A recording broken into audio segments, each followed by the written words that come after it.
When a scarred schoolteacher arrives in Montana as a mail-order bride only to be cruelly rejected upon sight, she must build a new life in a frontier town that judges her worth by appearance alone.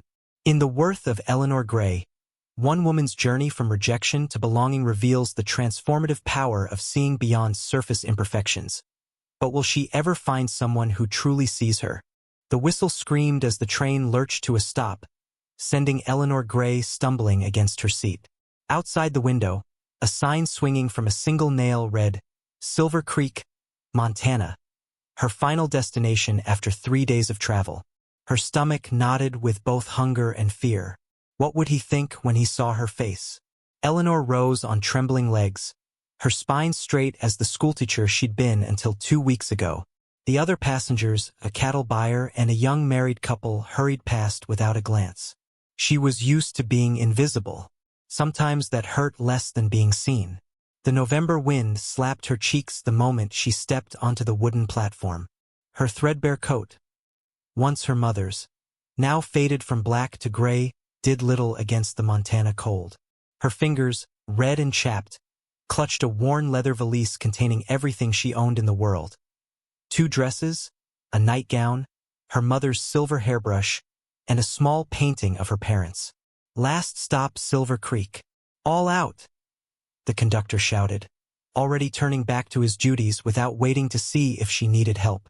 Eleanor tucked a strand of mousy brown hair behind her ear, accidentally revealing what she typically tried to hide, the jagged scar that ran from her right temple to the corner of her mouth. The mark from the childhood fever that nearly killed her had also killed her chances at marriage back east. At 32, she'd been firmly on the shelf until Mr. James Hartford's advertisement caught her eye. Successful merchant seeks educated bride of good character for companionship and household management. She had been honest in her letters, mentioning her scar, but emphasizing her skills. 8 years teaching at Philadelphia's Fairmont School for Girls. Accomplished at piano, fluent in French. Mr. Hartford's replies had seemed eager, even warm. Character matters more than appearance, he'd written in his 3rd letter. Those words had given her hope enough to spend nearly all her savings on the train ticket west. The platform boards creaked beneath her boots as Eleanor scanned the small station, little more than a wooden shack with peeling paint. Steam from the locomotive hissed around her ankles like ghostly snakes. For people waited near the station door, but none approached her.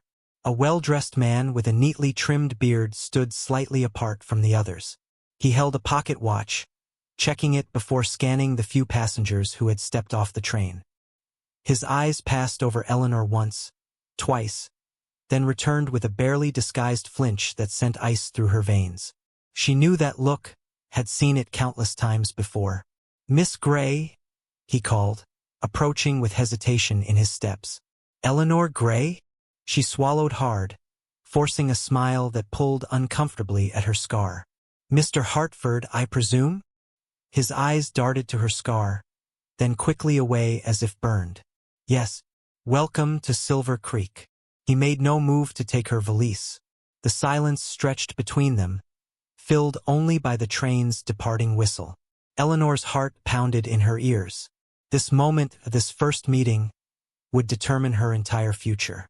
She'd left everything behind. There was nowhere to go if this failed. "Your journey was comfortable, I hope?" Mr. Hartford finally asked, his gaze fixed somewhere above her left shoulder. "As comfortable as 3 days on a train can be," Eleanor replied, trying to sound lighthearted though her mouth had gone dry. Mr. Hartford nodded stiffly. "Silver Creek isn't much compared to Philadelphia, but we have the essentials. The general store carries goods from as far as Chicago. I look forward to seeing it all," she said, still clutching her valise with white knuckles. Would he ever look directly at her face? "This way," he said, turning without offering his arm. As they left the station, Eleanor caught the whispers from the small cluster of onlookers. "That's Hartford's mail-order bride? Lord have mercy. Didn't he say she was a schoolteacher? Pretty dress won't fix that face." Eleanor kept her head high, though each word landed like a pebble against her back. She'd endured worse in Philadelphia's drawing rooms. At least here, she told herself, she might still have a chance. Mr. Hartford had known about her scar. He'd written that character mattered more than appearance. But as they walked side by side down Silver Creek's main street, him a careful foot away from her, Eleanor wondered if words and letters meant anything at all when faced with the reality of her marked face. A gunshot cracked the morning air, jolting Eleanor from uneasy sleep. She rushed to the window of Mr. Hartford's guest room, heart racing, only to see a man shooting at a snake near the water pump. Life was different here, wilder, more dangerous than Philadelphia's ordered streets. She hadn't slept well. After their silent walk yesterday, Mr. Hartford had shown her to this small but clean room, muttering something about discussing arrangements after you've rested. His eyes had avoided her face entirely. Eleanor splashed water from the basin onto her face, patting carefully around her scar. 8 years of teaching had taught her that appearing confident, even when she wasn't, helped others feel at ease. Today she would need all her courage. Downstairs, the smell of coffee and bacon made her empty stomach growl. A young woman, barely 20, with blonde curls escaping her cap, jumped when Eleanor entered the kitchen. "Oh, you startled me, miss. I'm Jenny, Mr. Hartford's housekeeper. There's coffee if you'd like." Her eyes darted to Eleanor's scar before quickly looking away.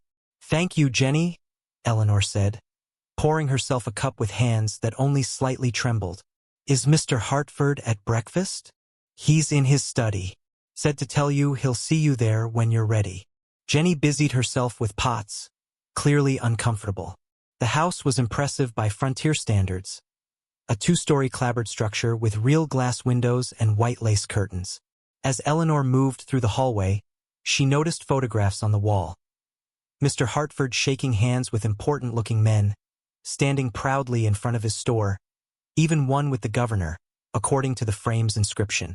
She found him at his desk, writing in a ledger. The study smelled of leather and pipe tobacco, with bookshelves holding more volumes than she'd expected to find in a frontier town. Mr. Hartford closed his ledger when she entered but didn't stand. "Miss Gray," he acknowledged. "I trust you slept well?" "Yes, thank you," she lied, standing because he hadn't offered her a seat.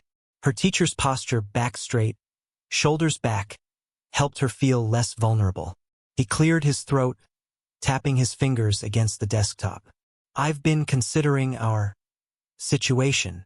Eleanor's heart sank. There it was, that tone. The same voice the headmistress had used when explaining why Eleanor couldn't be permitted to teach the advanced classes despite her qualifications. It was the voice people used when rejecting her as gently as their discomfort allowed. "Please speak frankly," she said, proud that her voice remained steady. Mr. Hartford finally looked at her, a quick, full-face glance before his eyes dropped to his desk. "Your letters were eloquent. You described yourself as plain, but—" He paused, his discomfort evident. "I find I cannot proceed with our arrangement." Though expected since the moment she'd seen his flinch at the train station, the words stung like a physical blow. "I see. You seem a decent woman, and I've no wish to cause offense. But a man in my position—" He trailed off, gesturing vaguely to the photographs on his wall. "Appearances matter in business. My store caters to the finest families in the territory. My wife would be expected to host gatherings, to help secure contracts." Eleanor's fingernails bit into her palms, but her face remained composed. 8 years of schoolgirl's casual cruelty had taught her never to show pain. "What do you propose, Mr. Hartford? I've spent nearly all I had on the journey here." Relief flooded his features at her businesslike tone.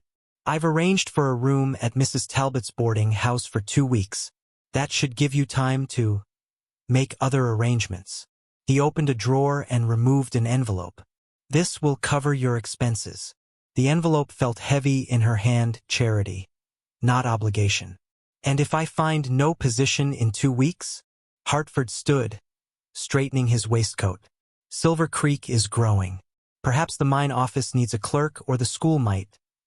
He stopped, seeming to realize a scarred face might be no more welcome teaching children than greeting store customers. "I appreciate your consideration," Eleanor said, the words tasting like ash. An hour later, Mr. Hartford's housekeeper drove Eleanor to Mrs. Talbot's boarding house in a small wagon. Jenny chattered nervously the entire way about nothing of consequence, while Eleanor sat silent, the envelope of money heavy in her pocket. Main Street was busier now than during yesterday's arrival. Men in dusty work clothes mixed with women in calico dresses and children darting between wagons. Several people stared openly at Eleanor. A young boy pointed before his mother slapped his hand down. When they arrived, Mrs. Talbot, a thin, sharp-featured woman in a spotless apron, stood waiting on the porch steps. Mr. Hartford had clearly sent word ahead. "This is Miss Gray," Jenny explained, helping with the valise.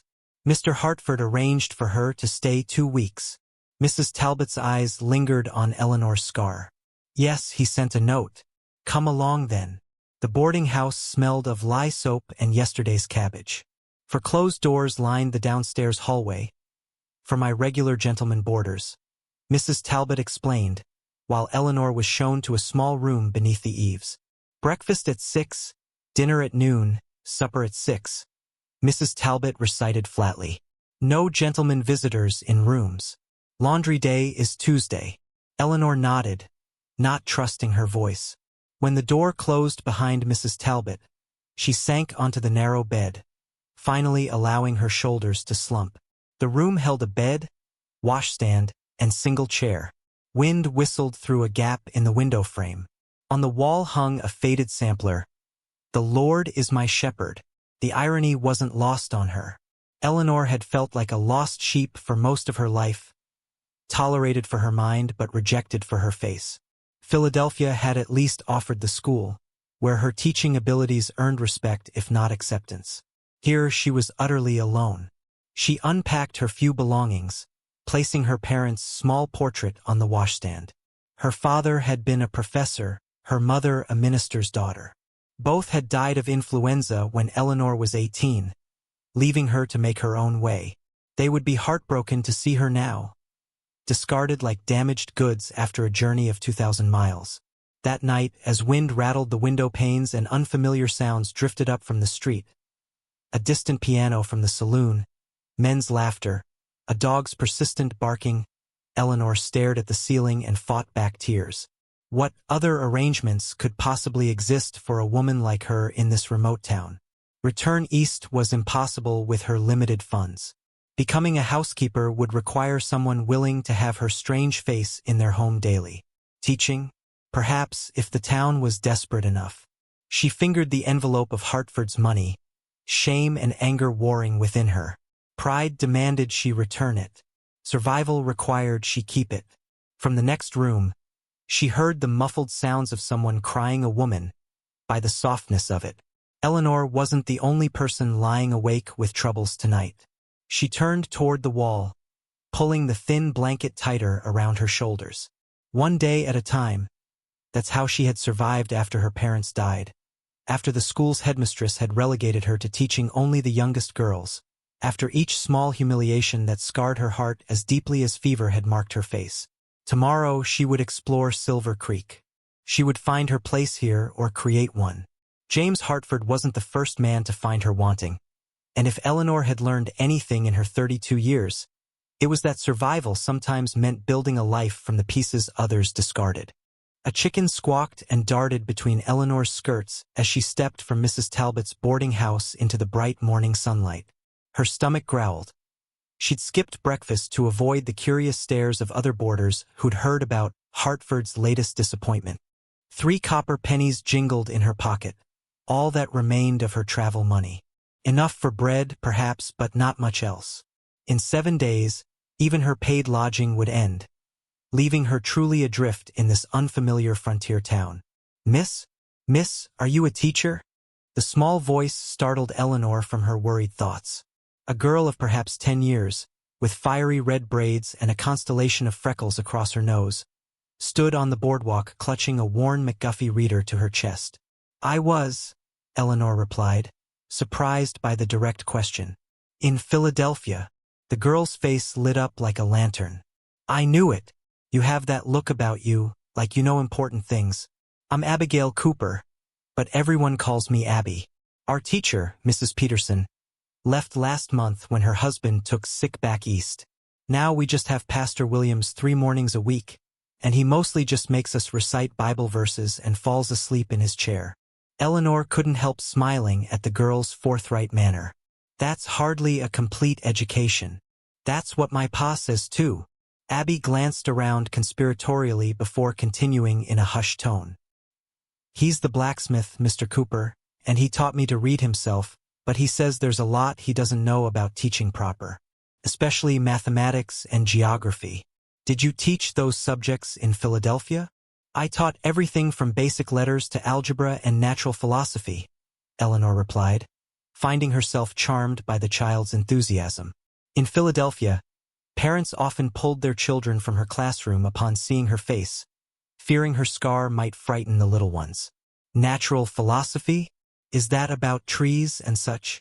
"It's about understanding how the world works. Why apples fall down instead of up, why ice floats on water, how birds can fly." Abby's eyes widened. "You know why birds can fly?" "Pa just says it's because God made them that way, which is true enough I suppose, but doesn't explain the how of it." "Your father sounds like a thoughtful man." Abby nodded vigorously, her braids bouncing. "He is. The smartest in town, even if he didn't go to school much." She tilted her head, studying Eleanor's face, her gaze direct but not unkind, and notably without the usual flinch at her scar. "Why are you here?" "Nobody just comes to Silver Creek unless they're looking for something." Eleanor's hand instinctively rose to touch her scar, then dropped away. This child's directness deserved honesty. "I was to meet someone, but the arrangement didn't suit." "You mean Mr. Hartford?" At Eleanor's startled look, Abby shrugged. "It's a small town. Everyone knows everyone's business before sundown. He brings ladies from back east sometimes, but they never stay.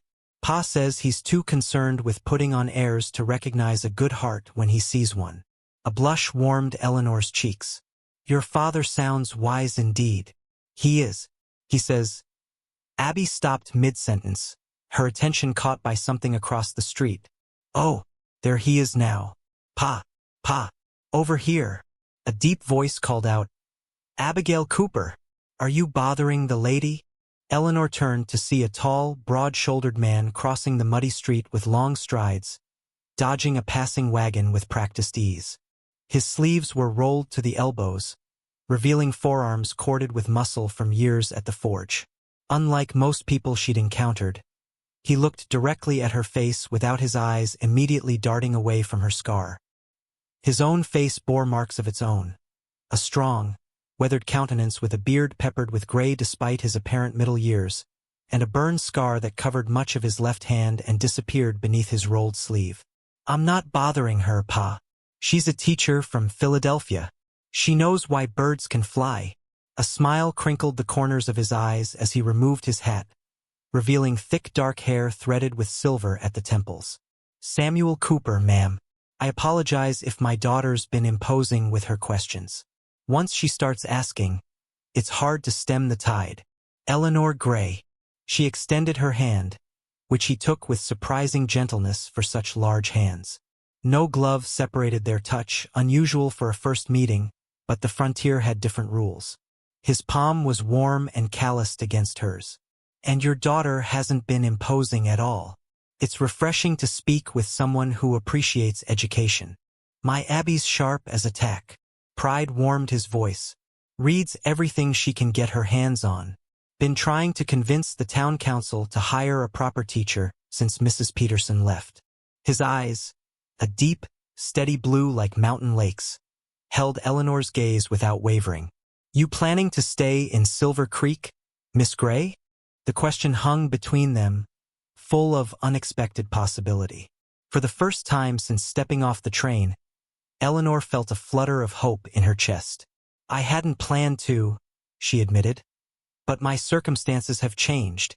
"Circumstances have a way of doing that," Samuel said, a note of understanding in his voice that suggested he knew something of unexpected life changes himself. "Silver Creek might not look like much compared to Philadelphia, but it's a good place for fresh starts." Abby tugged at her father's sleeve. "Pa, Miss Gray needs a job, and we need a teacher. It's like in those math problems, if one person needs something and another person has it, they should trade. Samuel chuckled, the sound rich and warm. Life's not always as neat as arithmetic, little spark. He turned his attention back to Eleanor. Though my daughter has a point. The town council meets Thursday evenings. If you're interested, I could mention your qualifications. Eleanor hesitated. Teaching again. The thought filled her with both longing and dread. In Philadelphia, parents had eventually accepted her presence in the classroom, but it had taken months to overcome their initial wariness of her appearance. Would the people of Silver Creek be more accepting, or would she face the same struggle? Think on it, Samuel said, seeming to read her hesitation. No need to decide this minute. He reached into his pocket and pulled out a folded handbill. Town's having a social at the church tonight. Might help you get the lay of the land before making any decisions. Their fingers brushed as she accepted the paper, sending an unexpected tingle up her arm. Thank you, Mr. Cooper. Samuel, he corrected with a smile. Folks don't stand on ceremony much out here. Then thank you, Samuel. Abby bounced on her toes. Will you come to the social, Miss Gray? There'll be pie and singing, and Mrs. Hollister plays the fiddle something wonderful. Before Eleanor could answer, the church bell began to toll, marking the hour. Land's sakes, I'm late, Abby exclaimed. Pastor Williams gives extra verses if you're tardy. She darted forward impulsively and squeezed Eleanor's hand. Please come tonight. Please. With that, she dashed away, red braids flying behind her like banners in the wind.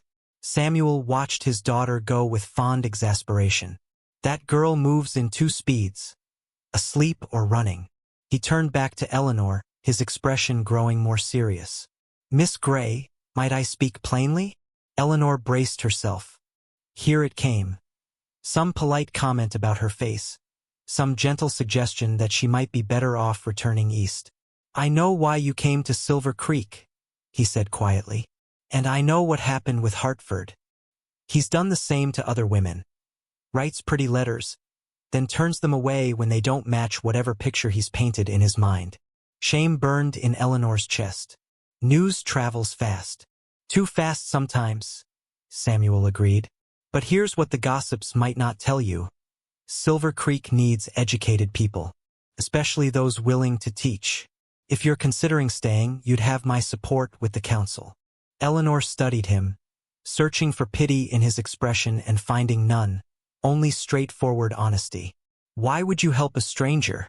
Because 8 years ago my Jane died of childbed fever, leaving me with a 2-year-old daughter and no notion of how to raise her proper, he said simply. This town helped us when we needed it most. Paying that forward seems right. The church bell finished its tolling, leaving a silence between them filled with unspoken possibilities. In that moment, Eleanor saw not just one potential path before her, but many, each leading to a future she hadn't dared imagine when she'd boarded the train in Philadelphia with a marriage contract in her valise. The social starts at 7, Samuel said, settling his hat back on his head. Hope to see you there, Miss Gray. As he walked away, Eleanor unfolded the handbill in her hands. Silver Creek Community Social. It proclaimed in bold letters. All welcome, all welcome. Such simple words. Yet they kindled something in her chest she'd thought long extinguished, belonging. What if Silver Creek could become more than just another stopping point in a life of constant movement? What if, against all odds, it could become home? The church social buzzed with activity. Fiddle music lilting from the corner. Tables laden with pies and cakes. Children darting between clusters of adults who chatted in the golden lamplight. Eleanor hesitated at the threshold, fingers clutching her shawl. She'd spent the afternoon pressing her second-best dress with Mrs. Talbot's flat iron, but still felt woefully underprepared for such a gathering. You came. Abby's delighted voice cut through Eleanor's panic as the girl appeared at her side, grabbing her hand. Pa said you might, but I wasn't sure. Come meet everybody. Before Eleanor could protest, Abby pulled her into the crowded room. Conversations paused. Heads turned. Eyes lingered on her scar before politely shifting away. Everyone. This is Miss Gray from Philadelphia. Abby announced with proprietary pride. She's a teacher and knows ever so many things, like why birds can fly and how to do algebra.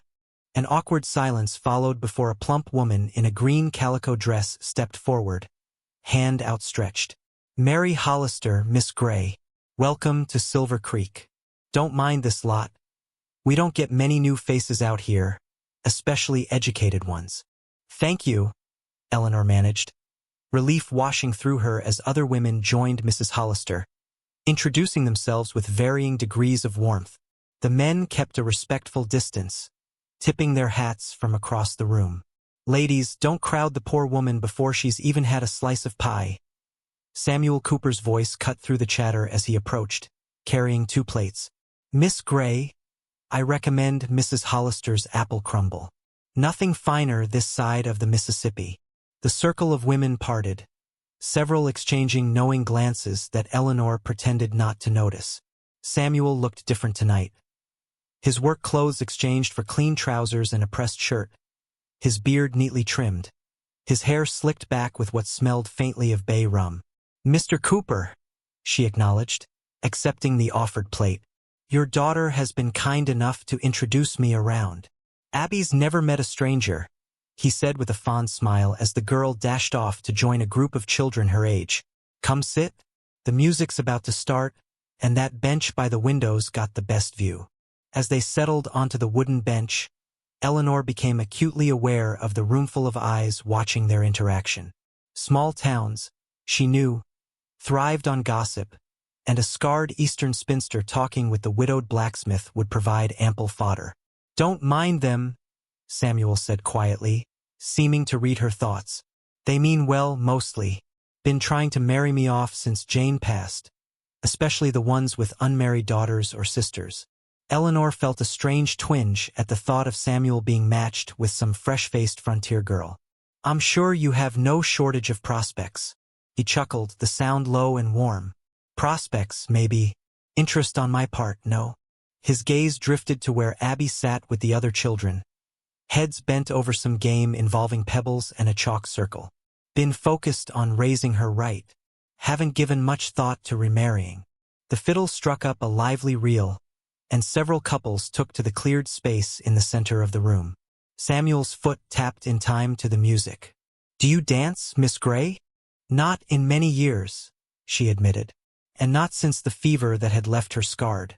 The same fever that had taken her parents and left her alone in the world at 17. He nodded, seeming to understand the weight behind her simple statement. Nor I.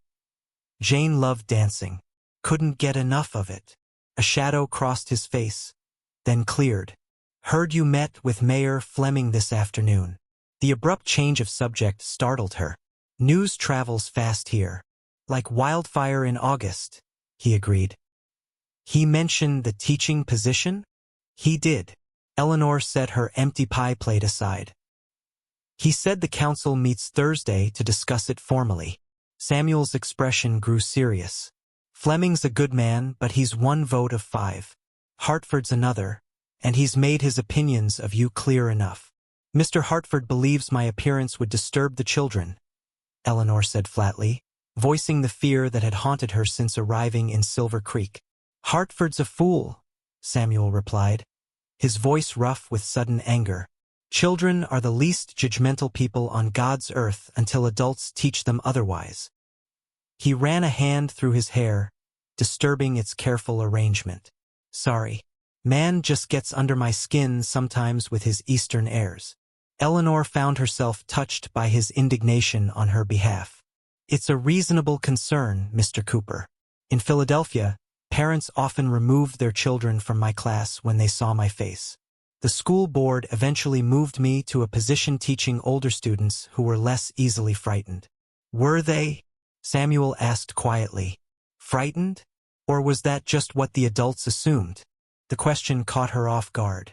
I don't know. The younger ones sometimes stared or asked questions, but they weren't afraid. It was their parents who objected. Children see with clearer eyes sometimes. His gaze met hers directly, unfaltering. My Abby saw a teacher. Nothing more, nothing less. The music shifted to a slower waltz. Across the room, Eleanor noticed Mr. Hartford watching them, his expression disapproving. Beside him stood a severe-looking woman in an expensive dress, whispering behind her fan while glancing in their direction. "Who is that woman with Mr. Hartford?" Eleanor asked. "Widow Hargrove, his sister-in-law. Runs the Ladies' Aid Society and half the town with it." Samuel's voice held a note of wariness. "She's got a son about 16 who could use proper schooling. Bright boy, but headstrong. You think she'd object to me teaching him?" Samuel considered the question. "Hard to say. She's from Boston originally, has definite ideas about propriety. But she's also practical. Boy needs education if he's to take over his late father's business someday." A commotion near the refreshment table interrupted their conversation. A lanky young man had knocked over the punch bowl, sending a crimson flood across the tablecloth and onto the floor. Women scrambled to contain the mess while the culprit stammered apologies. "Thomas Hargrove," Samuel explained with a sigh. "Speak of the devil. Good heart but all elbows and knees these days. Growing too fast for his own good." Eleanor watched as Widow Hargrove berated her son in hushed but clearly furious tones. The boy, nearly a man, towered over his mother physically but seemed to shrink under her sharp words. "He's at that difficult age," Eleanor observed. "Too old for children's lessons but not yet settled into manhood. Exactly the sort who needs guidance from someone who understands book learning," Samuel replied meaningfully. "Someone who could prepare him for university, perhaps." The implication was clear. If Eleanor could win over Widow Hargrove through her son, she would gain a powerful ally on the town council. As the evening progressed, Eleanor found herself drawn into conversation with various townspeople. Mrs. Peterson's husband, recovering from his illness, spoke enthusiastically about his wife's teaching methods. The general store owner, Mr. Fairchild, lamented his inability to help his youngest daughter with her sums. Even Widow Hargrove approached briefly, sizing Eleanor up with shrewd eyes before asking pointed questions about her educational background.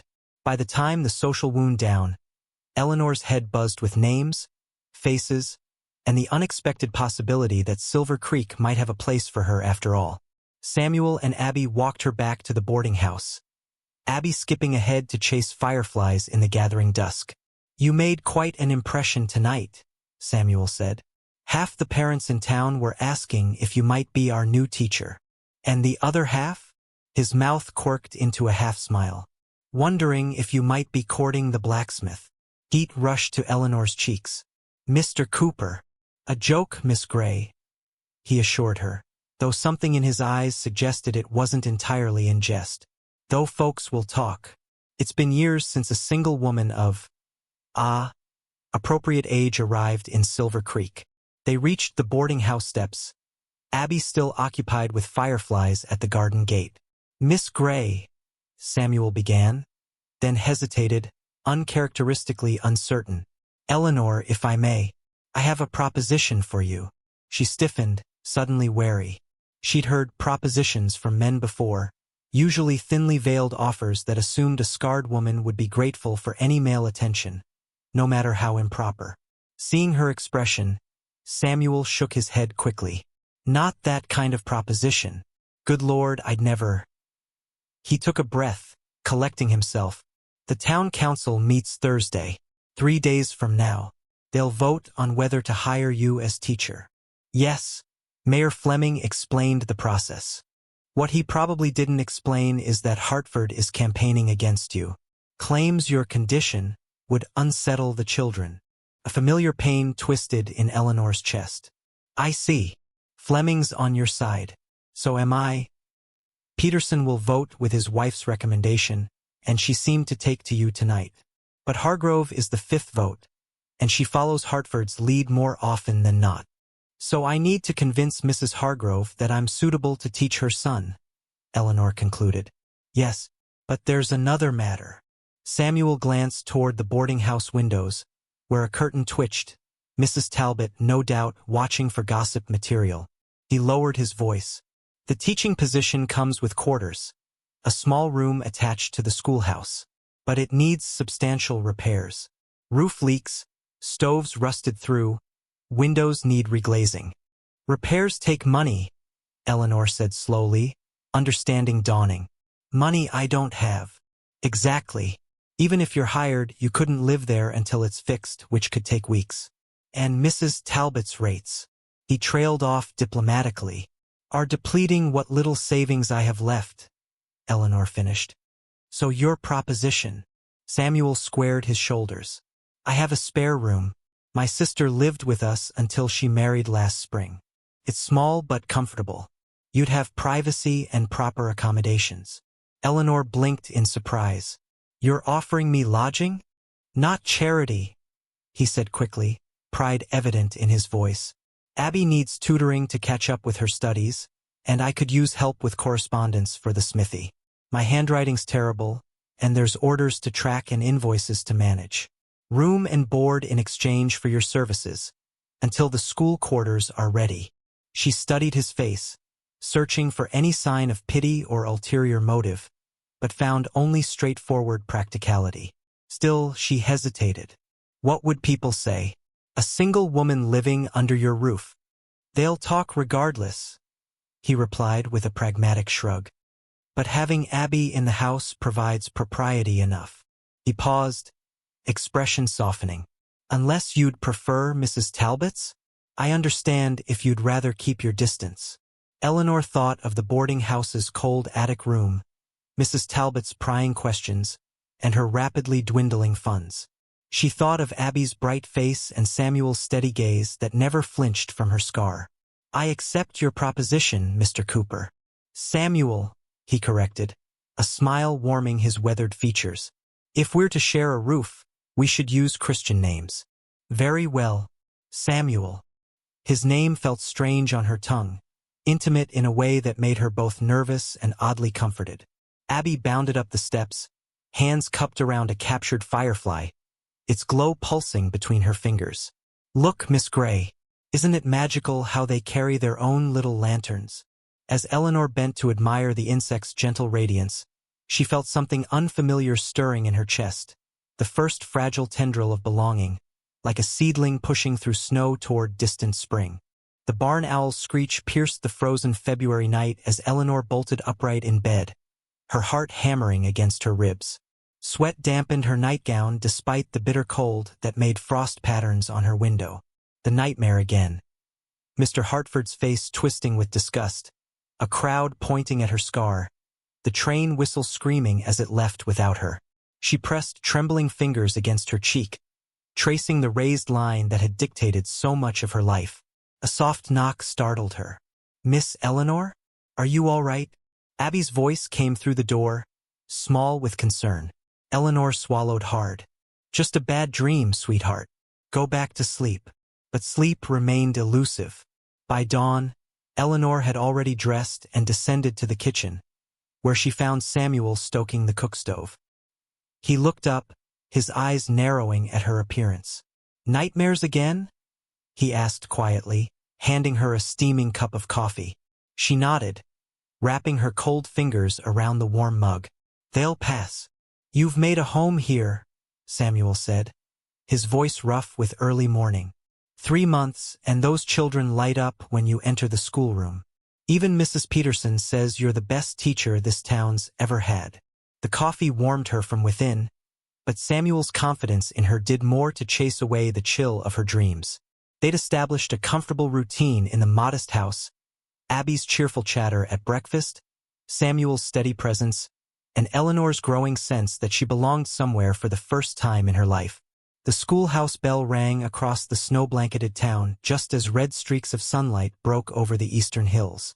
Another day of lessons, of young minds eager for knowledge, of purpose that had nothing to do with her appearance. Eleanor tucked a stray lock of hair behind her ear, no longer instinctively using the gesture to hide her scar. Miss Gray, Thomas Hargrove, her oldest student at 16, hurried toward her as she approached the schoolhouse.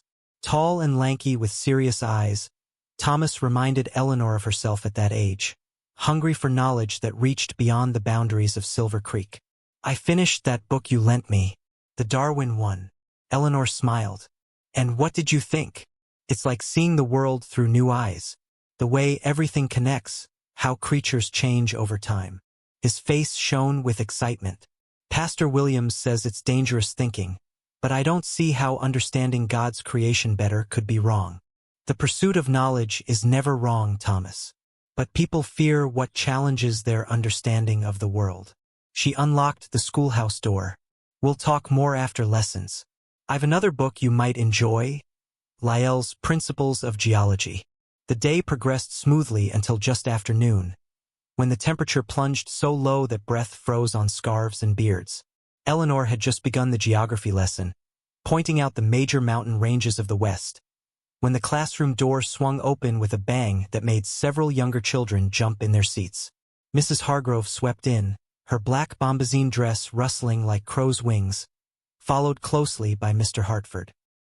His eyes met Eleanor's for a brief moment before sliding away, as if the sight of her face still disturbed him after all these months. "We need a word, Miss Gray," Mrs. Hargrove announced, her voice sharp enough to cut glass. A hush fell over the classroom.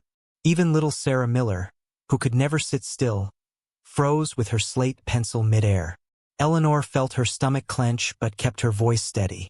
"Children, please review the map of the Western Territories while I speak with our visitors."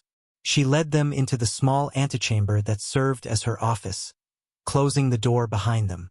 Mrs. Hargrove wasted no time. "It has come to our attention that you've been filling these children's heads with dangerous ideas. I teach them reading, writing, arithmetic, history, and geography," Eleanor replied carefully. "The standard curriculum." Mr. Hartford produced a book from his coat pocket, the leather-bound copy of Darwin's On the Origin of Species that Eleanor had lent to Thomas. "This was found in my nephew's possession. He claims you gave it to him." Thomas was Mrs. Hargrove's nephew? Eleanor hadn't made the connection. Her heart sank. She had indeed lent the book to Thomas, seeing in him a mind that craved challenge. "It's a scientific text, not inappropriate material. It contradicts scripture," Mrs. Hargrove snapped, color rising in her thin cheeks. "And worse, you're living in sin with the blacksmith while pretending to be a moral example for these children." The accusation hit Eleanor like a physical blow. "Mr. Cooper has provided lodging as a professional courtesy, with his daughter present as chaperone. There is nothing improper in our arrangement." "A convenient story," Mrs. Hargrove scoffed. "We all know why he took you in. A lonely widower with a young daughter needing a woman's touch. The question is why he hasn't made an honest woman of you." Eleanor felt her face flush with anger and embarrassment. She and Samuel had developed a deep friendship, but neither had spoken of anything more. She valued his respect too much to assume he saw her as anything but a teacher for Abby and a lodger in need. "My relationship with Mr. Cooper is not the issue here," she said firmly. "We're discussing education." "They're connected," Mr. Hartford interjected, his voice smooth as oil. "A teacher must be above reproach. Your situation raises questions about your judgment." "My judgment?" Eleanor's voice rose despite her efforts to remain calm. "What of your judgment, Mr. Hartford? You brought me here under false pretenses, then cast me aside because of my appearance. If anyone should question their moral compass, perhaps it should be you." A flash of something, shame, crossed Mr. Hartford's face before his expression hardened. "That's neither here nor there. The fact remains that you're teaching controversial material. Darwin's theories are discussed in universities across the country," Eleanor countered. "Thomas has a brilliant mind. He deserves exposure to modern scientific thought." "Nevertheless," Mr. Hartford said, straightening his waistcoat, "the council will be reviewing your position. In the meantime, you're to remove any controversial texts from the school's collection. And consider finding more appropriate lodging," Mrs. Hargrove added with a thin smile, "for propriety's sake." After they left, Eleanor stood alone in the small office, shaking with a mixture of anger and fear that left her lightheaded. Through the door, she could hear the children whispering, no doubt wondering what had happened. She pressed her palms against the rough wooden desk, trying to steady herself. The teaching position was more than employment. It was her place in this community, her purpose, her redemption after years of rejection and isolation. The thought of losing it, of proving Mr. Hartford right about her unsuitability, sent a wave of panic through her so strong she had to fight for breath. When school dismissed that afternoon, clouds heavy with snow had gathered, casting the town in premature twilight. Eleanor stood on the schoolhouse steps, watching as her students hurried home against the biting wind. Thomas lingered behind. "I'm sorry, Miss Gray," he said, his young face etched with guilt. "Aunt Millicent found the book in my room. I didn't think she'd be so angry." Eleanor managed a reassuring smile. "You've done nothing wrong, Thomas. Knowledge is never something to apologize for. But they might fire you because of me. If they do, it won't be because of you." She squeezed his shoulder. "Never stop asking questions, Thomas. That's how we grow." As Thomas trudged away through the deepening snow, Eleanor spotted Samuel waiting at the corner, collar turned up against the wind. Her heart gave an unexpected lurch at the sight of him. "Abby told me what happened," he said as she approached. "Walk with me." They moved in silence through the snow-covered town. Shopkeepers were closing early against the coming storm, shuttering windows and banking fires. The general store's owner, Mr. Finch, nodded respectfully as they passed, but Eleanor caught the curious glance he cast after them. News traveled fast in Silver Creek. Samuel led her not toward home but to the smithy. Dark now, the forge cold for the day. Inside, away from prying eyes, he lit a lantern. The golden light revealed a space that smelled of metal, leather, and wood smoke, smells that had become strangely comforting to Eleanor over the months. "They'll try to force me out," she said quietly, her voice echoing slightly in the cavernous space. Samuel ran a hand through his hair, leaving it standing on end. "The town needs you. The children need you. You didn't hear what Mrs. Hargrove said about us." Eleanor couldn't meet his eyes. She implied impropriety. A muscle worked in Samuel's jaw. "Millicent Hargrove has been a bitter woman since her husband died. Takes pleasure in other people's misfortunes. But she's not alone in her thinking, is she?" Eleanor pressed.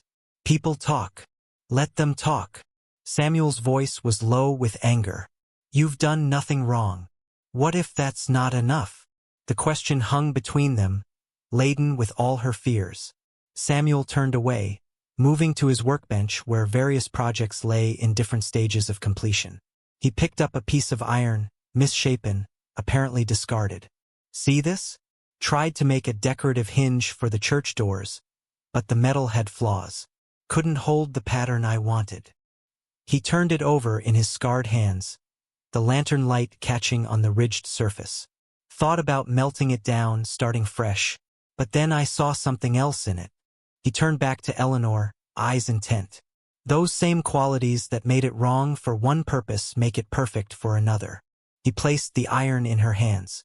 It had been reshaped into a delicate but sturdy bookmark, with a pattern that incorporated the metal's natural variations rather than fighting against them.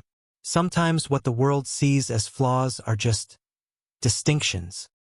His calloused fingers brushed against hers as he closed her hand around the bookmark. "You belong here, Eleanor. Not despite who you are, but because of it."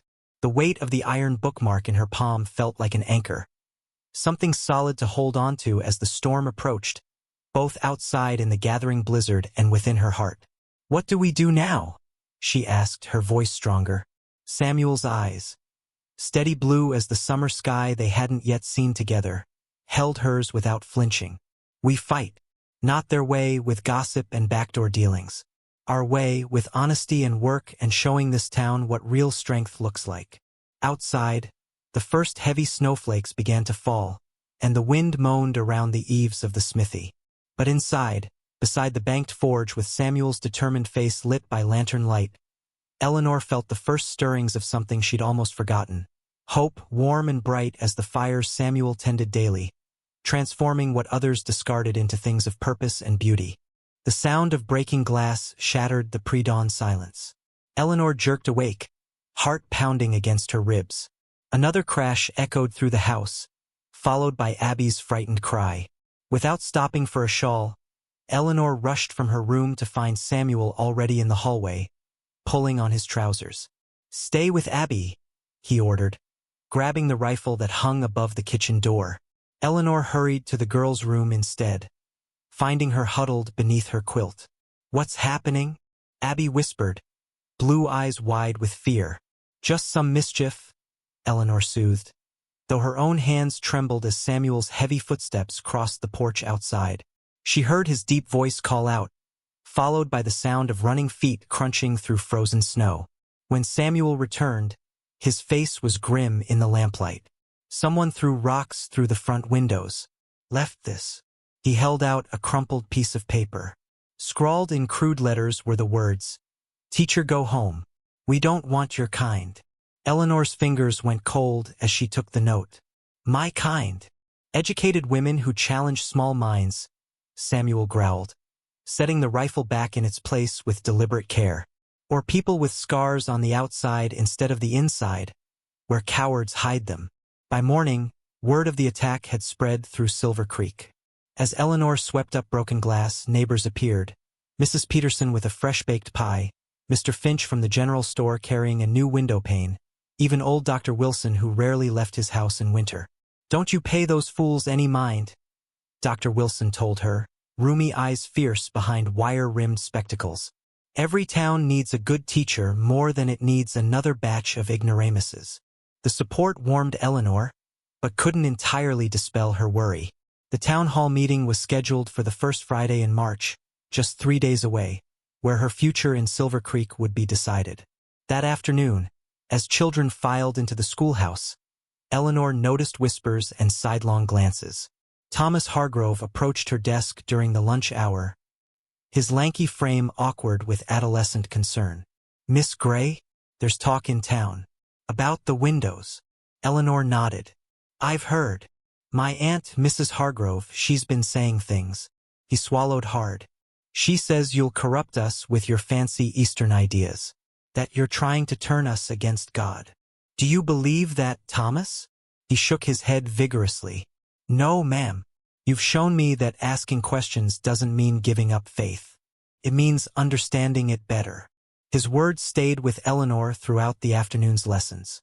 As the children puzzled through fractions and geography, she found herself watching their faces.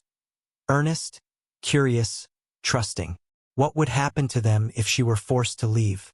Would their minds stay as open, as eager to explore beyond the boundaries of Silver Creek? After school, she was surprised to find Mr. Peterson waiting outside instead of Samuel.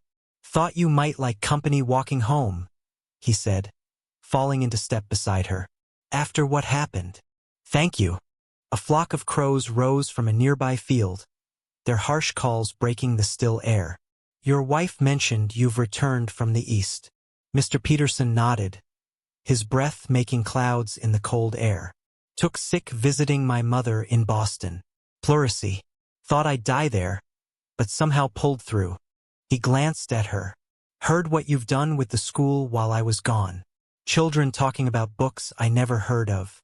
Little Sarah Miller reading out loud at church socials. They're bright children. They just needed guidance. And structure," he agreed. "My Mary says you've given them both." He paused near the bridge that crossed the frozen creek. "There's talk you might be asked to leave." "More than talk," Eleanor admitted. "The council meets Friday." Mr. Peterson's weathered face tightened. "James Hartford and Millicent Hargrove making trouble, I suppose." He shook his head. "Those two have always believed they know what's best for everyone else. They believe I'm a bad influence. Because of that Darwin business?" "Shaw." He waved dismissively. "I read that book myself years ago at university. Didn't turn me into a heathen." Hope flickered in Eleanor's chest. "You'll be at the meeting? Count on it." His smile revealed a missing tooth. "And I won't be the only one standing for you." That evening, as Eleanor helped Abby with her reading by lamplight, Samuel paced the kitchen floor, his footsteps heavy with anger. "This isn't just about books or boarding arrangements," he muttered. "Hartford's never forgiven you for staying in Silver Creek after he rejected you. Makes him look bad every time someone praises the new teacher." And Mrs. Hargrove? Eleanor asked, keeping her voice low so Abby wouldn't hear. Jealousy, Samuel said bluntly. Her nephew prefers your classroom to her parlor. Plus, she had hopes of matching her widowed sister with me before you came along. Eleanor felt her cheeks warm. They hadn't spoken of marriage or courtship, yet something unspoken had grown between them, a connection deeper than friendship but undefined by either of them. What do we do? She asked. Fight. His blue eyes burned with determination. Show Silver Creek who you really are, not what Hartford and his cronies claim. For the next 2 days, Samuel put his plan into action. He invited parents to visit the schoolhouse during lessons, to see firsthand what their children were learning. Eleanor showcased student work, essays, arithmetic problems, maps they'd drawn, demonstrating the progress made in just 3 months. By Friday morning, Eleanor felt a cautious optimism.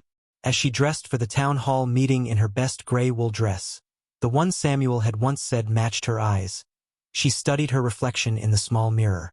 The scar still ran from temple to lip, but somehow it seemed less prominent than it had when she'd first arrived in Silver Creek. Or perhaps she simply noticed it less. The town hall was already crowded when Eleanor, Samuel, and Abby arrived. Conversations hushed momentarily before resuming in whispers.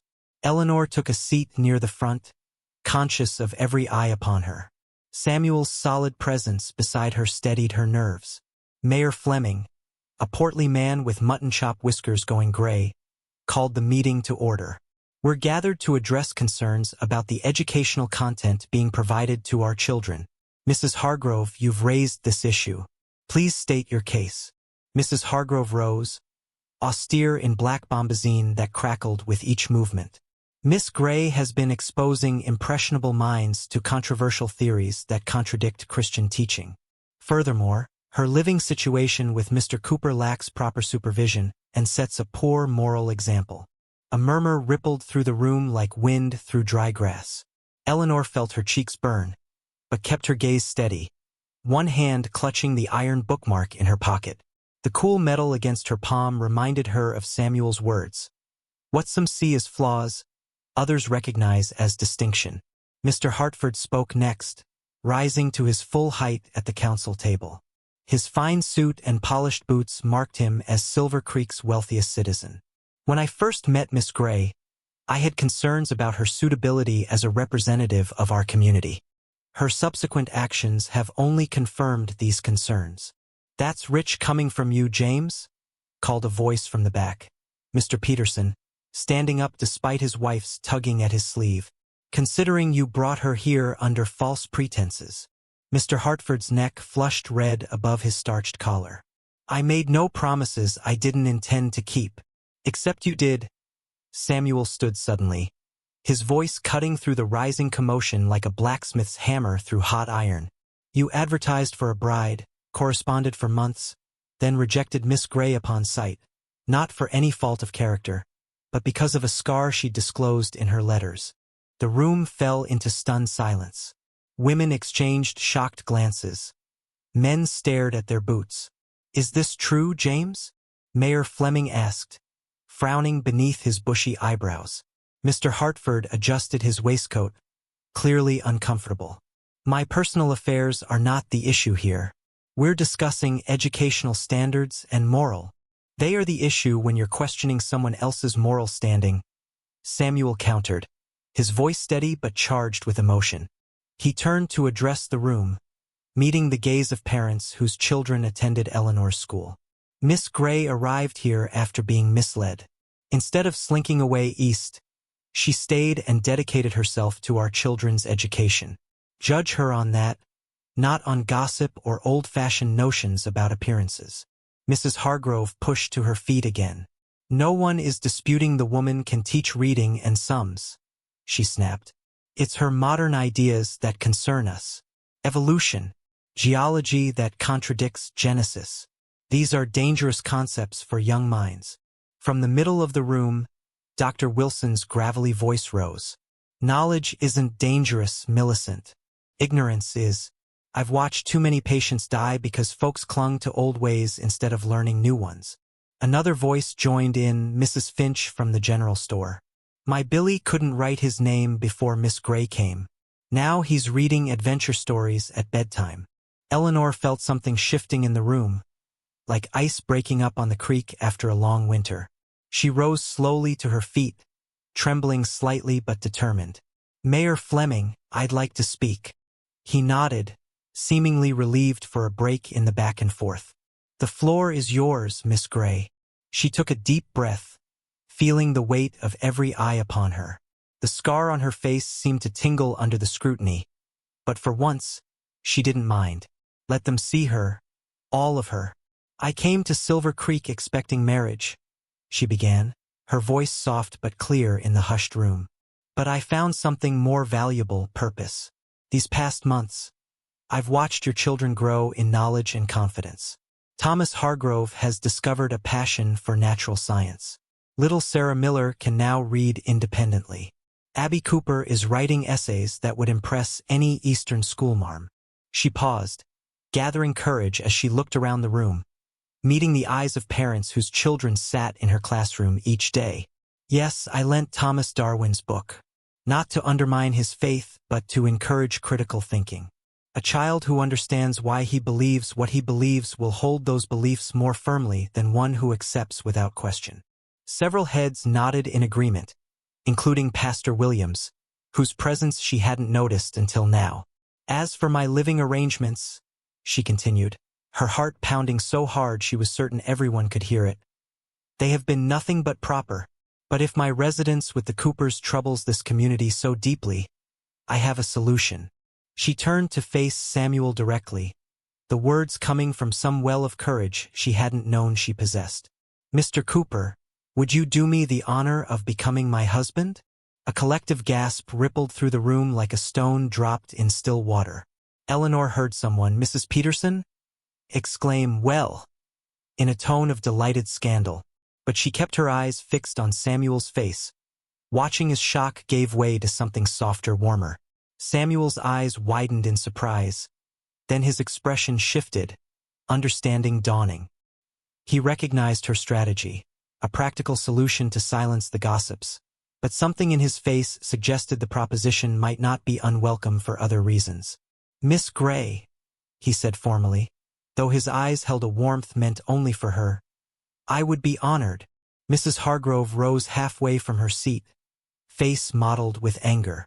This is preposterous. You can't seriously. I believe, Mayor Fleming interrupted, bringing his gavel down with decisive force, that this resolves the matter of propriety. As for the educational content, he looked around the room, taking the temperature of the gathered townspeople. Let's put it to a vote. All those in favor of retaining Miss Gray as our teacher, with the understanding that parents may review educational materials if they wish. Hands rose throughout the room.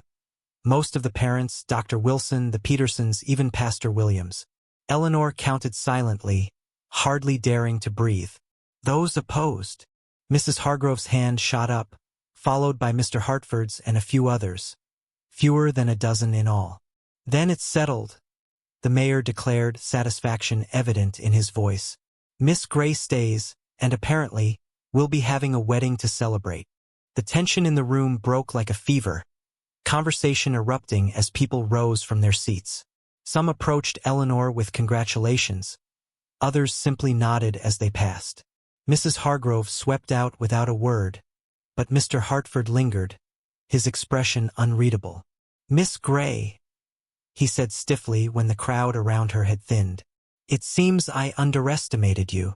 It seems you did, she replied evenly, meeting his gaze without flinching. He glanced at Samuel, who stood protectively at Eleanor's side. Cooper's a good man, steady. A flicker of something, regret, chagrin, crossed his features. I wish you happiness. With that, he turned and left, his expensive boots echoing on the wooden floor. Outside the town hall, snow was falling again. Fat, wet flakes that signaled winter's last gasp before spring. The crisp air filled Eleanor's lungs as she breathed deeply, feeling as though she'd been holding her breath for months. Samuel offered her his arm, which she took with only slight hesitation. Abby skipped ahead of them, throwing snowballs at fence posts and chattering excitedly about the wedding. "Did you mean it?" Samuel asked quietly, once they were beyond earshot of the dispersing. A single ray of sunlight broke through the clouds, catching the small silver hairpin in Eleanor's trembling hands, her mother's last gift. The April morning sparkled with fresh promise as wildflowers dotted the prairie surrounding Silver Creek like scattered gemstones. Birds sang their approval as Eleanor stood before the cracked mirror in Mrs. Peterson's spare bedroom, hardly recognizing the woman who stared back at her. "You look beautiful," whispered Abby, eyes wide with wonder as she helped arrange Eleanor's hair. "Pa won't be able to speak when he sees you." The dove-gray silk dress rustled softly as Eleanor turned. Not white. She had insisted on that, but trimmed with delicate embroidery that Mrs. Peterson had stayed up 3 nights to finish. The older woman had become an unexpected ally, defending Eleanor fiercely at church socials when whispers arose about the hasty engagement. "Something borrowed," Mrs. Peterson said, fastening a pearl brooch at Eleanor's collar. "My mother wore it at her wedding 50 years ago."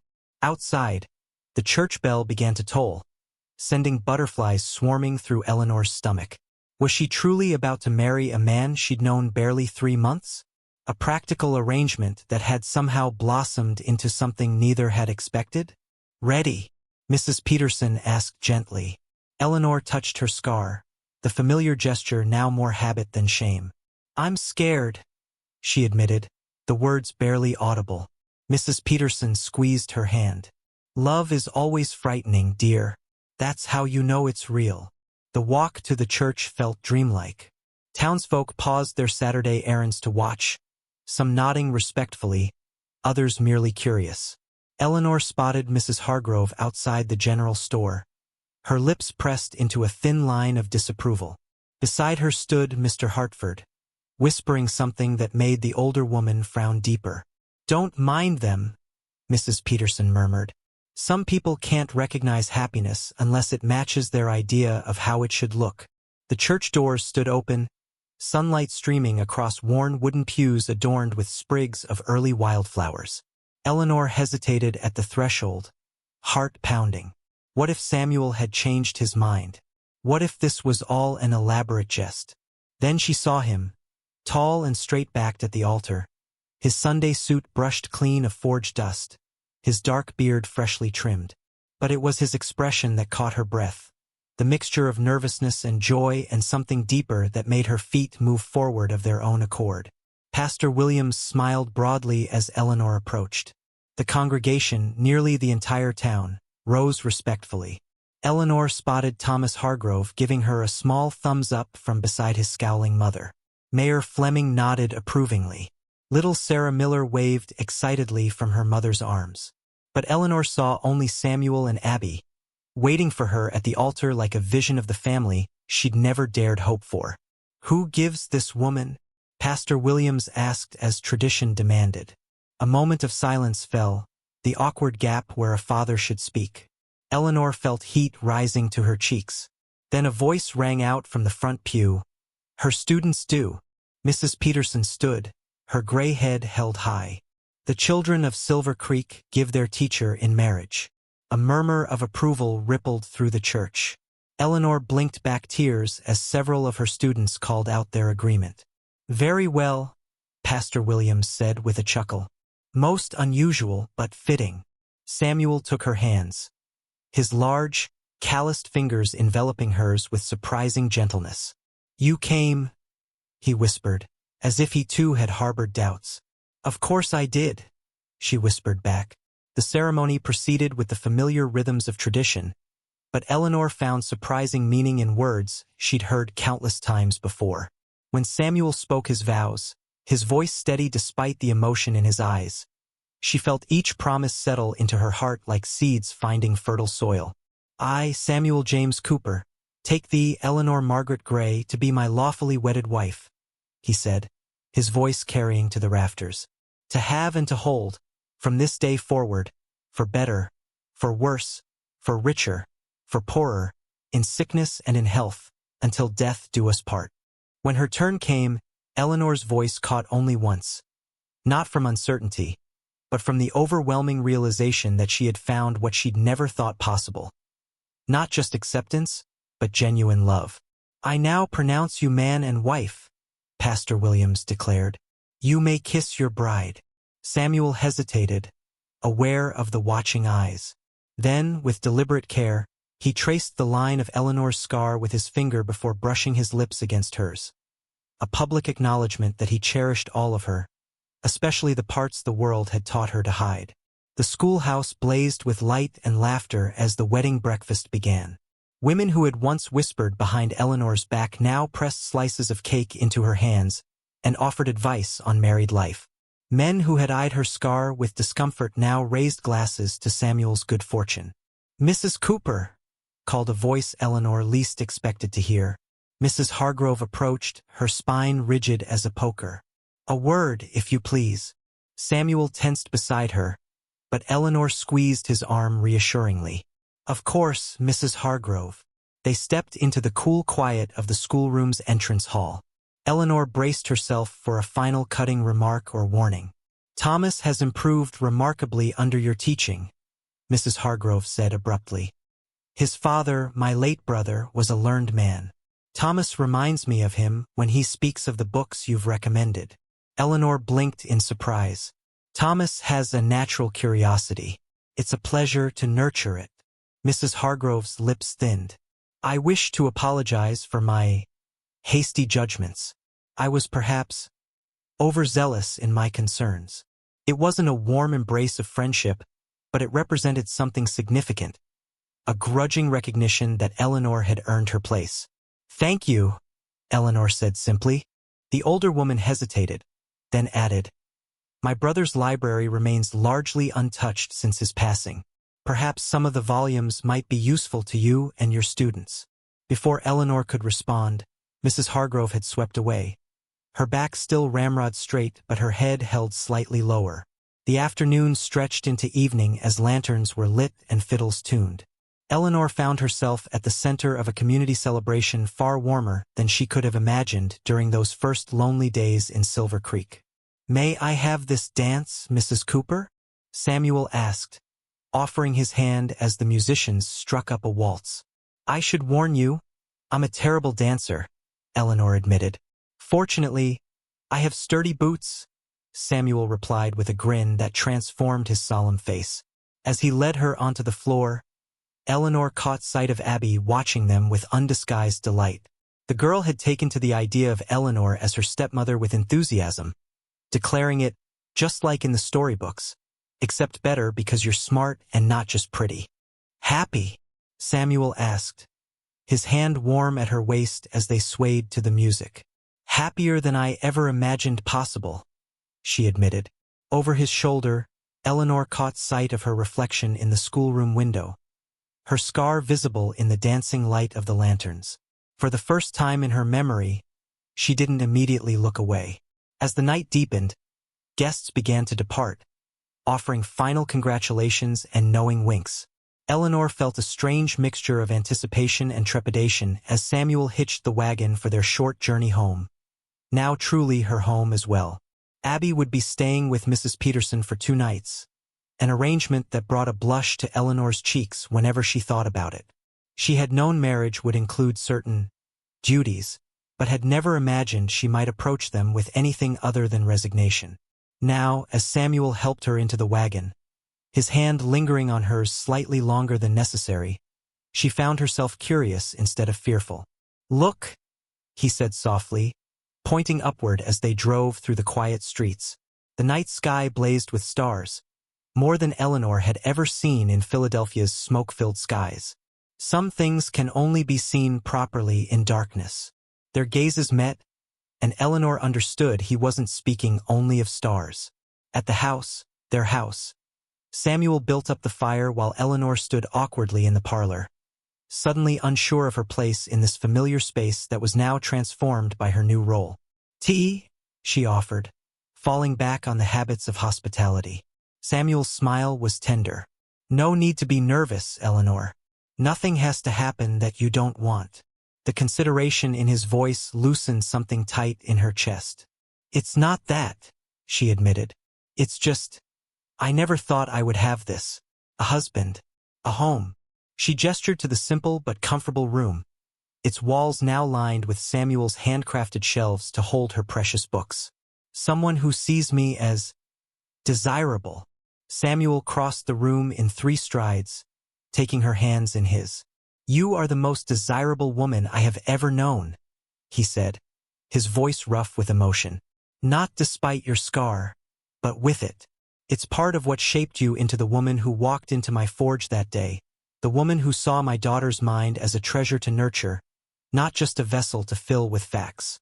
Eleanor reached up, her fingers tracing the line of his beard, marveling at the right to such intimacy. You saw me when no one else did. And you saw me, a rough-hewn blacksmith with more dreams than learning, he replied. We match, Eleanor, like 2 pieces of metal forged to fit together perfectly. As his lips met hers, Eleanor felt the last of her reservations melt away. This was no mere practical arrangement, no bargain struck from necessity. This was a union of equals who had recognized in each other something precious that the world had overlooked. Later, as moonlight streamed through the bedroom window, Samuel's breathing deep and even beside her, Eleanor marveled at how completely her life had transformed in just a few short months. From rejected mail-order bride to respected teacher to beloved wife. Each step had seemed impossible until it wasn't. She touched her scar gently, remembering how Samuel had kissed it with such reverence earlier, as if it were the most beautiful part of her. Perhaps, she thought sleepily, true beauty lay not in perfection but in how completely one was seen and loved, flaws and all. Push! Dr. Simmons commanded as sweat poured down Eleanor's face. The September heat pressed against the bedroom windows like a living thing, making the air thick and hard to breathe. Eleanor screamed as another contraction tore through her body, a pain unlike anything she had ever experienced. I can't, she gasped, gripping Samuel's hand so tightly her knuckles turned white. I can't do this. You can, Samuel insisted, his face pale with worry but his voice steady. You're the strongest person I know, Eleanor Cooper. Abby paced nervously in the hallway, her whispered prayers audible through the half-open door. Mrs. Peterson stood at Eleanor's other side, wiping her brow with a cool cloth and murmuring encouragement. I see the head, Dr. Simmons announced. One more big push, Mrs. Cooper. Eleanor gathered her remaining strength and pushed with everything she had, feeling as if her body might tear in 2. A moment of searing pain, then blessed relief followed by the most beautiful sound she had ever heard, the indignant wail of a newborn baby. A boy, Dr. Simmons said, his usual gruff manner softening as he placed the squalling infant on Eleanor's chest. A fine, healthy son. Eleanor stared in wonder at the tiny face, red and wrinkled and perfect. 10 fingers, 10 toes, a shock of dark hair already showing signs of Samuel's waves. Jacob, she whispered, tears streaming down her face. Jacob Samuel Cooper. Samuel's face transformed with awe as he touched his son's tiny hand with one roughened finger. Jacob, he agreed, his voice thick with emotion. For my father. Abby burst into the room, unable to contain herself any longer. Is that my brother? Can I hold him? Is he all right? Are you all right, Eleanor? The questions tumbled out in a rush of excitement, making everyone laugh despite their exhaustion. Even Dr. Simmons cracked a rare smile as he packed his instruments. Family resemblance is strong, the doctor remarked, nodding toward the baby's left cheek, where a small pink birthmark stood out against his fair skin. Not a scar like Eleanor's, but a natural distinction that somehow made her love him even more fiercely. He's beautiful, Samuel said, his voice reverent, just like his mother. 1 year and 3 months after her arrival in Silver Creek, Eleanor sat on the porch of what was now truly her home, watching the sunset paint the distant mountains gold and purple. Baby Jacob slept peacefully in her arms, his small body warm against her heart. The Cooper house had expanded. Samuel had worked tirelessly through spring and summer to add not just a nursery, but a proper study where Eleanor could prepare her lessons without disturbing the household. Letters came on today's train, called Abby, bursting through the front door with her usual energy. At 13, She was growing tall and graceful, though still prone to forgetting her manners in moments of excitement. "One from Philadelphia for you." Eleanor shifted Jacob carefully to accept the envelope. The Philadelphia postmark gave her a strange feeling, like glimpsing a previous life through a distant window. Inside was a formal notice from the academy where she had once taught, informing her that her position had been permanently filled by a Miss Harriet Dunwoody. The news, which once would have devastated her, now felt curiously unimportant. "Bad news?" Abby asked, noting her expression. Eleanor shook her head. "No, just strange to think of the life I might have led if Mr. Hartford had found me acceptable." Abby wrinkled her nose. "Mr. Hartford is engaged to Miss Jenkins from Denver. She's 22 and has fancy dresses but can barely read. Thomas says his uncle picked her from a catalog of ladies' photographs." The irony wasn't lost on Eleanor. She glanced down at Jacob, this miraculous child who wouldn't exist if she had fulfilled her original purpose in coming to Silver Creek. Some rejections were blessings in disguise. The screen door creaked, and Samuel stepped out, wiping forge grime from his hands with a damp cloth. "There's my boy," he said, gently touching Jacob's downy head before dropping a kiss on Eleanor's cheek. "And my girls," he added, ruffling Abby's hair. "Pa!" Abby protested, though her smile betrayed her pleasure. "I finished my composition for the territorial essay contest. Mrs. Peterson says it's the best she's read from someone my age." "Let me guess. The importance of education for women?" Samuel asked with a knowing smile. Abby lifted her chin.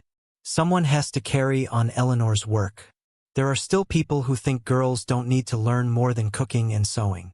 Eleanor exchanged a proud glance with Samuel. Abby had blossomed under her guidance, developing not just academic skills but a passionate belief in equality that would serve her well in the changing world. "Mrs. Hargrove asked me to tutor Thomas in Latin," Eleanor mentioned as Samuel settled beside her on the bench. "Apparently he's set on attending university in Boston." Samuel raised an eyebrow. "Mrs. Hargrove came to you?" "Willingly. She even complimented the new school library," Eleanor confirmed. "Said her late brother would have approved of the scientific texts she donated." "You've changed this town," Samuel said, his arm finding its natural place around her shoulders. "More books in the general store. Proper library fund started. Evening classes for the minors. Even Mayor Fleming asked me yesterday if you'd consider running for the school board." "A woman on the school board?" Eleanor laughed. "Can you imagine the scandal?" "I can imagine you doing it anyway," Samuel replied with a grin. "And succeeding brilliantly." Eleanor gazed across the street, where the new sidewalk was being laid, a project she had championed to make the town more accessible during the muddy spring season. Silver Creek was growing, changing, just as she was. "The town changed me too," she admitted, leaning against his solid warmth. "When I arrived, I thought my worth was measured by what others saw or failed to see when they looked at me. And now?" Samuel asked, his voice gentle. She considered the question, watching as the first stars appeared in the deepening blue sky. Jacob stirred against her breast, his tiny fist curling around a lock of her hair. "Now I understand that worth isn't something assigned by others.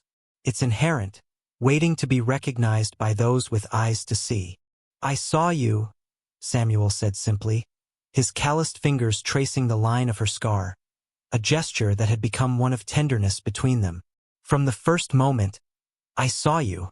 The harvest festival preparations were underway in town, visible from their vantage point on the hill. Lanterns were being strung between buildings, and the newly constructed bandstand gleamed with fresh paint. Eleanor remembered last year's festival, her first as Samuel's wife, when she had still felt like an outsider despite her marriage. Now, the thought of joining the celebrations filled her with comfortable anticipation rather than dread. "Eleanor," Abby called from inside. "Mrs. Peterson is here about the festival committee." "Coming," Eleanor called back. To Samuel, she added, "Would you take Jacob? Mrs. Peterson wants us to organize the educational display." As she transferred the sleeping baby to his father's arms, Eleanor was struck by the picture they made. Samuel's large, powerful hands cradling their son with infinite gentleness. Jacob's birthmark seemed to catch the last rays of sunlight, glowing slightly against his skin. "He'll never be ashamed of it," Samuel said, following her gaze. "We'll make sure he knows it's just another way he's special." Tears pricked unexpectedly at Eleanor's eyes. "What did I do to deserve this life?" she whispered. Samuel shook his head. "It's not about deserving, Eleanor. Love isn't earned or awarded based on merit. It's given freely, and we've given it to each other." Behind them, the train whistle sounded in the distance. The same train that had brought Eleanor to Silver Creek, desperate and alone. Now its familiar call marked the rhythm of days in a life fuller than she had ever dared to imagine. Mrs. Peterson appeared at the screen door, a list in her hand and determination on her face. "Eleanor, dear, we need to settle the question of whether to include Mr. Darwin's theories in the scientific display. Mrs. Hargrove is actually in favor, can you believe it? Says Thomas might want to demonstrate some principles." "I should rescue Mrs. Peterson from Abby's enthusiasm," Eleanor said with a laugh. "That girl has enough ideas for 10 festivals." "She gets that from you," Samuel replied. "The whole town gets stronger because you refuse to be less than who you are." Eleanor paused, struck by the truth in his words. From the moment she had stepped off that train, scarred and unwanted, she had faced each rejection not by diminishing herself but by finding new paths forward. The teaching position, the confrontation at the town hall, her proposal to Samuel. Each had required a courage she hadn't known she possessed until Silver Creek demanded it of her. She covered Samuel's hand with her own, feeling the raised edges of his burned scar against her palm. Two imperfect people who had found perfect acceptance in each other. "We should go in," she said softly. "They're waiting for us." As they rose together, Jacob still sleeping peacefully in his father's arms, Eleanor took one last look at the darkening landscape. The mail-order bride who had been rejected for being too ugly had found something far more valuable than the marriage she'd initially sought. She had found a place where she was valued for her true self, scars and all. The lights of Silver Creek twinkled on one by one, marking homes and businesses in the gathering dusk. In the distance, a new family's wagon approached, perhaps bringing another hopeful soul searching for belonging. Eleanor said a silent prayer that they would find, as she had, that true beauty lay not in perfection but in how one's unique qualities could contribute to a community. She touched the small locket at her throat, a gift from Samuel on Jacob's birth, which now held miniature portraits of her husband and children on one side and her parents on the other. Past and present, east and west, all parts of the woman she had become. "Come on, you two," Abby called impatiently. "Mrs. Peterson says we need to decide tonight about the displays." Samuel chuckled. "Our daughter has your determination." "Our daughter," Eleanor repeated, savoring the words. "Our son. Our home." In Silver Creek, Eleanor Gray Cooper had finally found where she belonged. Not despite who she was, but because of it. And in that belonging, she had discovered the true measure of her worth.